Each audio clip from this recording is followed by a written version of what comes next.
buenas noches, Verónica. Gracias por atendernos esta noche. Muy buenas noches, Mávila, y muchas gracias a ti y al canal por este espacio. No, al contrario, a usted por hacerse un espacio en la agenda, en una campaña que además va a ser bastante complicada por las condiciones en las que la vamos a enfrentar. Dicho sea de paso, estábamos revisando una última encuesta de Datum. Hay un primer lugar que ocupa el señor Forsyth y un segundo lugar que se disputan varios candidatos, entre ellos usted. Pero sin duda, al ser la candidata de la izquierda, digamos, o la única candidata con grandes posibilidades que tiene la izquierda, no digo que sea la única, pero la que tiene las mayores posibilidades, también hay una enorme preocupación en el sector empresarial del país, que sienten que usted podría ser una amenaza al sistema. En principio quería preguntarle por eso, porque cuando uno va por ahí preguntando y dice, ¿qué es lo que pasaría si Verónica Mendoza se convierte en presidenta? Lo primero que nos dicen es, habría pánico en el empresariado. ¿Cómo maneja esa resistencia hacia la posibilidad de una candidata de izquierda como usted? Sí, Mávila, gracias por la pregunta. Efectivamente, somos conscientes del conjunto de prejuicios, estigmas, ¿no?, con los cuales nos han etiquetado, pero que nos toca desmontar, porque la nuestra, Mávila, es una candidatura pro inversión. Lo que queremos para el país es la reactivación y dinamización de la economía para poder recuperar los más de 3 millones de empleos que se han perdido en este contexto de pandemia. Y para eso necesitamos aumentar la inversión pública, como estamos planteando en nuestro programa de reactivación, en 2 puntos del PBI anuales, para poder promover un programa nacional de empleo masivo centrado en infraestructura urgente, en proyectos de inversión, en proyectos de ejecución rápida, para lo cual vamos a necesitar también de la intervención del sector privado. Entonces, somos más bien los más interesados en que se reactive y se dinamice la economía con inversión del Estado, pero también del sector privado. Claro. La diferencia quizás es que nosotros lo que planteamos es establecer reglas de juego claras. Un Estado que pueda planificar, organizar el desarrollo nacional para que no tengamos proyectos de inversión que se definen bajo la mesa, como ocurría, por ejemplo, con el Club de la Construcción, sino en el marco de un proyecto de desarrollo nacional y un plan nacional de infraestructura, ¿no?, con inversiones priorizadas en función de lo que necesita la gente y no en función de los arreglos corruptos o bajo la mesa con ciertos sectores empresariales. Usted propone una política macro expansiva, con un aumento fuerte del gasto público. Sin embargo, aquí viene una reflexión. En 2020 el PBI ha caído en más de 12% aproximadamente. Como consecuencia tenemos una gran cifra de desempleo que usted acaba de reconocer. Las empresas han tributado menos, los ingresos tributarios y fiscales han caído, el gobierno tiene menos dinero para gastar. ¿Cómo hacer para que el Estado gaste más cuando hay menos recursos e incluso hemos tenido que recurrir a un endeudamiento que ya estaría llegando al límite máximo para esa posibilidad? Recurriendo, por ejemplo, al mecanismo, dicen algunos, que es lo que harían, de la emisión de dinero, digamos, sin respaldo, como se dijo en su momento, el uso de la maquinita. ¿Cómo harían ustedes para tener más dinero como Estado, para que el Estado invierta más cuando todo se ha retraído?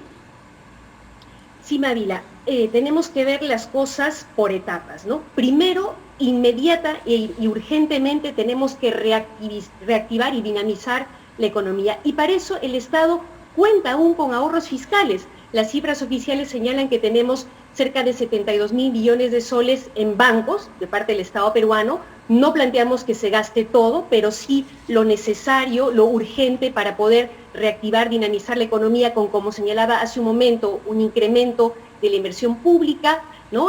Un programa de crédito barato para micro, pequeñas empresas y para la agricultura, en particular la pequeña agricultura y la agricultura familiar, así como un programa de crédito de consumo con aval del Estado para las familias, que además, Mávila, hay que decirlo, va a contribuir a dinamizar y reactivar la economía, porque va a ampliar la demanda, ¿no?, que es fundamental también para la reactivación económica. Pero en el mediano plazo, por supuesto, tenemos que lograr que el Estado recaude más y mejor. Ya antes de la pandemia, Mávila, éramos uno de los países con la menor recaudación tributaria. 13 o 14% cuando el Imagínese, ahora estamos muchísimo peor, ¿no? Así muchísimo es. peor. Por eso, paralelamente a estas medidas, ¿no? de ejecución inmediata para reactivar la economía de las familias, tenemos que impulsar una reforma tributaria que pasa por revisar las millonarias exoneraciones tributarias a grandes empresas que ya no las necesitan. Lo hemos visto en el caso de la agroexportación, por ejemplo, pero tenemos que revisar también las exoneraciones tributarias, por ejemplo, a universidades privadas con fines de lucro, ¿no? U otros sectores. Cada año el Estado ha dejado de recaudar 15.000 millones de soles por el concepto de exoneraciones tributarias, que hay que revisar, ver cuáles, ¿no? continúan y cuáles se detienen. Eso quiere decir, Verónica, que usted descarta la posibilidad de recurrir, digamos, a la emisión de dinero en el Banco Central de Reserva. Es una posibilidad que se evaluará, Mávila, en su momento, pero por el momento, insisto, el Estado tiene los suficientes fondos para reactivar, dinamizar la economía, incluyendo, Mávila, como insistimos en plantear. Pero a ver si volvemos al punto anterior. ¿No está descartando usted que se recurra a la emisión de dinero desde el Banco Central de Reserva? A ver, Mávila, pero lo primero, insisto en esta idea. Actualmente el Estado peruano cuenta con ahorros que nos ha costado a todas las familias del Perú ahorrar precisamente para momentos como estos. El propio Fondo Monetario Internacional, no solo Juntos por el Perú, sino el propio Fondo Monetario Internacional, ha exhortado a los países como el Perú, hemos sido nombrados explícitamente, a que hagan uso de esos ahorros fiscales. Vendrá luego un siguiente momento en el que tendremos que recuperar la disciplina fiscal, ¿no?, que hemos tenido en los últimos años, pero lo que toca ahora es, insisto, garantizar la salud de las familias del Perú, salvar vidas. Claro, pero se puede hacer las dos cosas. El hambre que están pasando ya algunas familias, Mávila, que en este contexto... Yo lo entiendo. Insisto, paralelamente, si me permites terminar, la idea que quería plantear para el mediano plazo es la idea de la reforma tributaria, que incluye la revisión de las exoneraciones tributarias, pero también un combate firme contra la evasión y elusión tributaria, que ha significado en los últimos años cerca de 60.000 millones de soles que el Estado ha dejado de recaudar. Y finalmente, Mávila, creemos que es importante en este contexto que por lo menos una vez de manera extraordinaria los multimillonarios del país puedan contribuir con un impuesto a las grandes fortunas solidario para poder contribuir a salir de esta crisis económica. Ahora, usted entenderá que combatir la elusión no es lo mismo que subir impuestos en una situación de crisis. Y para concretar o para centrar mejor la respuesta, y yo misma la interrogante que le planteaba con respecto al BCR, ¿usted respetará la autonomía que tiene el Banco Central de Reserva y usted descartaría o todavía nos dejaría abierta la posibilidad de recurrir a este pedido para emitir billetes como ocurrió durante el desastroso gobierno del señor García a finales de los 80, en la segunda mitad de la década de los 80? No le entendí muy bien, o quisiera que usted fuera muy precisa en esto porque ya conocemos las consecuencias de una emisión de esa naturaleza, hiperinflación, en fin, situaciones que han llevado a países en América Latina a crisis de las que todavía no salen, como Venezuela y Argentina, por ejemplo, por mencionarles solo dos de los tantos países que han recurrido a estas estrategias poco recomendables. Mávila, por eso ahora, como en el 2016, nosotros siempre hemos planteado el manejo de una política fiscal responsable, ¿no? Lo que estamos planteando ahora está dentro del marco de lo posible, no estamos planteando vaciar todos los ahorros del Estado, sino usar lo estrictamente necesario para salvar vidas y para que las familias del Perú no pasen hambre. Esto es además de la estrategia que se está empleando en otros países del mundo y de la región, donde se han entregado, por ejemplo, ya 5, 6 o hasta 7 bonos para las familias que más lo necesitan. Aquí en el país apenas vamos en un segundo bono que no se termina de entregar y tenemos ya miles de familias que están empezando a pasar hambre. Seguramente, Mávila, tú como nosotros en Juntos por el Perú conocerás de las decenas de miles de ollas comunes y comedores populares que se han abierto en el transcurso de este último año, que hoy por hoy están con la angustia de si van a poder sostener este esfuerzo y que necesitan entonces de un apoyo del Estado para poder seguir garantizando la alimentación de miles de familias. Yo lo entiendo, pero usted sabe que 22% de estos beneficiarios además claro, son niños menores de 5 años. Claro, pero la alimentación en esta etapa de su vida es fundamental. Yo lo sé, y créame que en eso estamos completamente, de acuerdo. El gran problema que se plantea ante esta dificultad de atender las necesidades de la población es cómo lo hacemos. El Estado no ha demostrado ser el mejor administrador de los recursos. Hemos visto en los últimos años, en los gobiernos regionales también, algunos de ellos, bajo autoridades de izquierda militante, un muy mal manejo de los presupuestos públicos. El problema no ha sido si tenemos dinero o no, el problema ha sido la distribución, la inversión y la corrupción que no ha permitido que el dinero del Estado se utilice de la mejor manera. Entonces, yo volvía al punto de inicio. ¿Es usted una enemiga de la inversión privada? ¿Qué papel le concede en el desarrollo y en el progreso de los países? Y la pregunta que le hacía también, ¿respetará usted la autonomía del Banco Central de Reserva y las recomendaciones que tenga a bien hacer el señor Julio Velarde, quien lo presida mañana más adelante? Mávila, como te lo he respondido cada vez que me has hecho esta pregunta, por supuesto que vamos a respetar la autonomía del Banco Central de Reserva y por supuesto que necesitamos de la inversión privada. Nosotros no somos enemigos de la inversión privada, todo lo contrario, somos amigos de las inversiones responsables, no corruptas, que precisamente se verán beneficiadas de un eventual gobierno como el nuestro, que les pondrá reglas de juego claras, que establecerá planes en los cuales se priorizará las inversiones más necesarias y urgentes para la gente, de tal manera que los inversionistas podrán tener la predictibilidad que necesitan para hacer sus inversiones, eso sí, respetando el medio ambiente, respetando los derechos laborales, y no evadiendo ni eludiendo impuestos como hacen muchas grandes empresas, recurriendo a paraísos fiscales, o a la judicialización de sus deudas tributarias para no pagar lo que tienen que pagar. Entonces, lo que nosotros queremos es poner reglas de juego claras, y eso sí también, Mávila, poner freno a los abusos y sí combatir la lógica oligopólica que creo que le hace daño al mercado y a la competencia. Y te quiero poner un ejemplo muy concreto. En el sistema bancario tenemos 4 grandes bancos que concentran el 80% de este mercado. Nosotros creemos que se debería permitir ampliar la competencia para que no sean solo estos 4 grandes bancos que finalmente se terminan poniendo de acuerdo, cobrando las comisiones que les da la gana y las tasas de interés que les da la gana, que terminan siendo de las más altas en la región.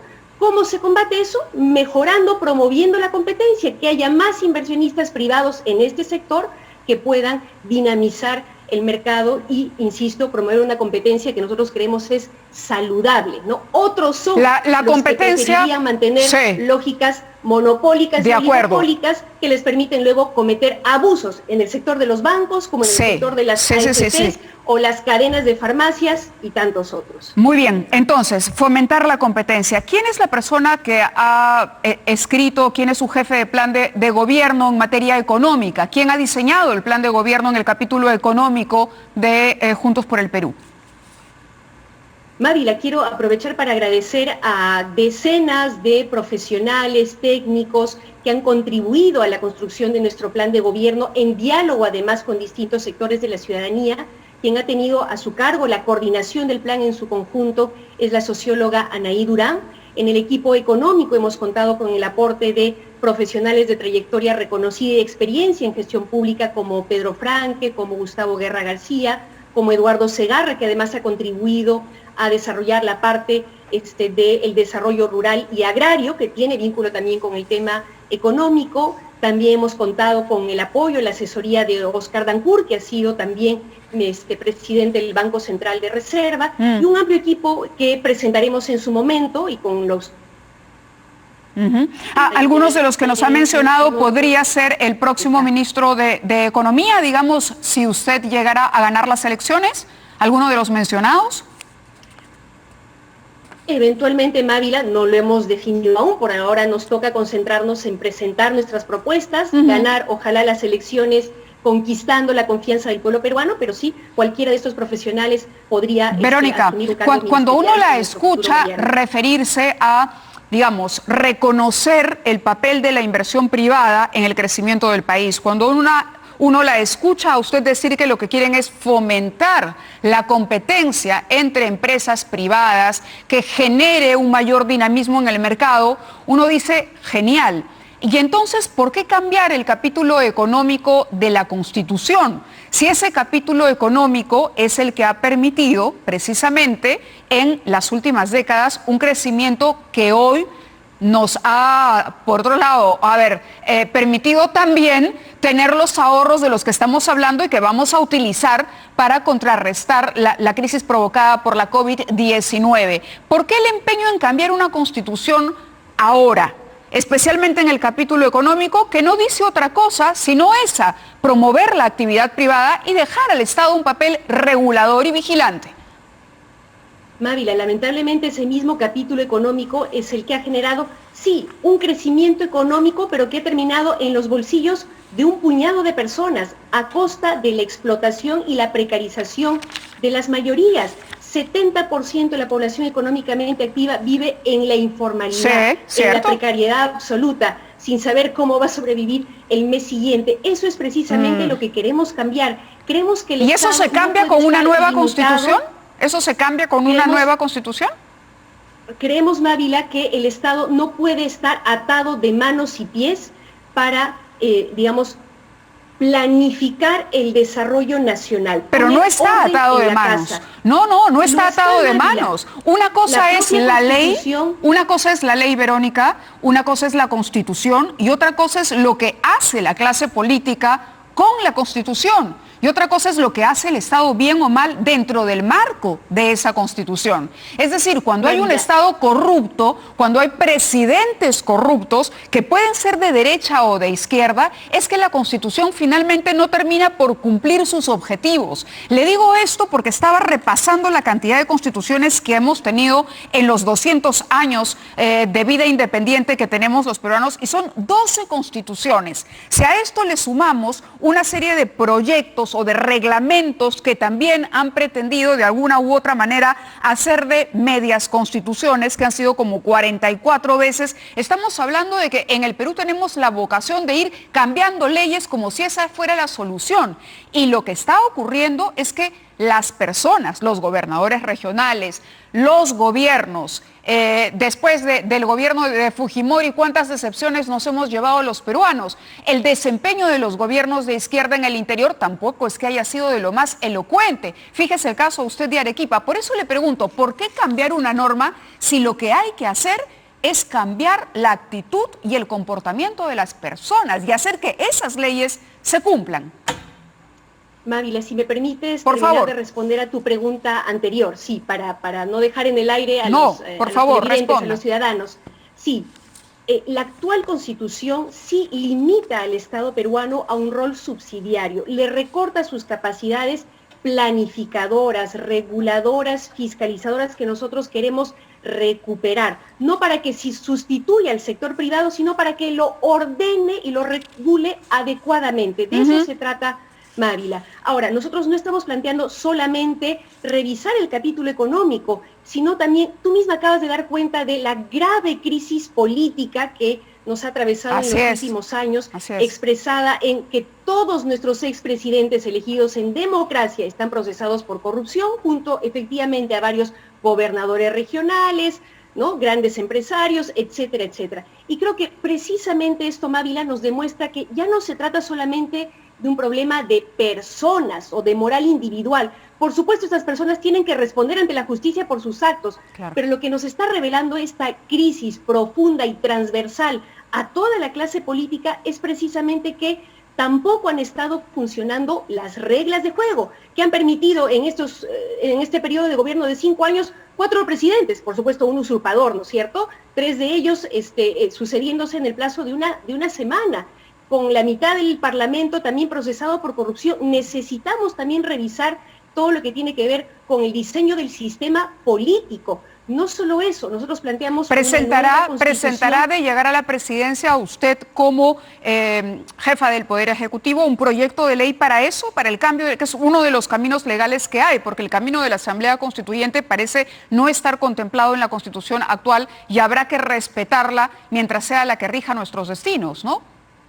Sí, Mávila, para terminar, nosotros planteamos también que en un nuevo pacto social, porque eso es una nueva constitución, se pueda establecer con claridad que la salud, la educación no son negocios que el sector privado tiene que resolver sola y únicamente, sino que el Estado tiene que garantizar como derechos, restituir derechos que fueron borrados de la Constitución del 93, como el derecho a la vivienda, que simplemente en la actual Constitución no existe, e incluir nuevos derechos como el acceso universal a Internet, que se ha vuelto fundamental en estos nuevos tiempos. Pero lo importante, Mávila, es que nuestro planteamiento no es imponer una Constitución según nos indique nuestra imaginación, sino consultarle al pueblo peruano, para que sea el pueblo peruano el que democrática y soberanamente decida si quiere o no una nueva constitución. Por eso nuestro planteamiento de que este 11 de abril, junto a las elecciones para el futuro gobierno y parlamento, en una segunda urna se le consulte al pueblo peruano si quiere o no una nueva constitución. Ese debe ser el primer paso, tiene que ser el pueblo peruano el que decida, no yo, Mávila, ni tú, ni las grandes empresas, sino el pueblo. Esa es la esencia de la democracia. Sí, le entiendo. Una última pregunta que no puedo dejar de hacerle en esta primera entrevista, de varias que vamos a tener, porque es interesante y no podemos abarcar lamentablemente todos los temas en un espacio tan reducido como el que manejamos. El tema del deslinde con el señor Maduro, la señora Bachelet, que es socialista de formación y en principio ha deslindado con la dictadura de Maduro, ¿por qué no es capaz Verónica Mendoza de hacer un deslinde con este gobierno venezolano hasta ahora? ¿O podría hacerlo hoy, aprovechando esta primera conversación con nosotros? Mávila, hace mucho tiempo ya nosotros nos hemos desmarcado, hemos señalado con claridad que se trata de un régimen dictatorial y por eso mismo en muchas oportunidades también hemos aclarado que de ninguna manera nosotros pretendemos copiar o calcar el modelo venezolano ni ningún otro, dicho sea de paso. Lo que queremos más bien es instituir un proyecto 100% peruano, hecho a medida de nuestras necesidades, de nuestras potencialidades para el Perú y desde el Perú. Ese es nuestro planteamiento. ¿Cómo se define? ¿Socialista o comunista? Mávila, nosotros nos definimos como un proyecto de la gente y para la gente, el que pretende instaurar una segunda y definitiva independencia de la mano del pueblo. ¿No es comunista entonces? ¿No es una persona socialista? Excluidas a las mayorías. Mávila, mira, creo que las etiquetas no ayudan, lamentablemente hay un nivel de estigmatización. Por eso le pregunto, precisamente, para que usted tenga la oportunidad de decir, yo, Verónica Mendoza, no soy la comunista que todos me han etiquetado, no calzo en la etiqueta que me han puesto. ¿Usted podría decirnos eso? Mávila, en Juntos por el Perú hemos confluido distintas organizaciones sociales, políticas, de izquierda, progresistas, feministas, ecologistas, de tal manera que tenemos un carácter diverso, plural, que da cuenta también de la diversidad y la riqueza de nuestro país. Le agradezco. Lo que nos define es nuestro firme compromiso con la democracia y el compromiso de hacer un gobierno para la gente, no para los de siempre, para los grandes grupos de poder económico, sino para las familias del Perú. Le agradezco, Verónica, que haya respondido a las preguntas que le hemos hecho hoy en esta, repito, primera entrevista. Iremos abordando poco a poco, ¿no? Todos los temas que hay que tocar, sobre todo en una campaña, como le decía yo, compleja, con una pandemia y con las limitantes que vamos a tener para conocerlos a ustedes, a los candidatos a la presidencia, a sus planteamientos y también a sus listas al Parlamento. Ha sido Verónica Mendoza en esta primera entrevista. Gracias. Siguiente oportunidad. Muy bien. Gracias. Tenga usted muy buenas noches.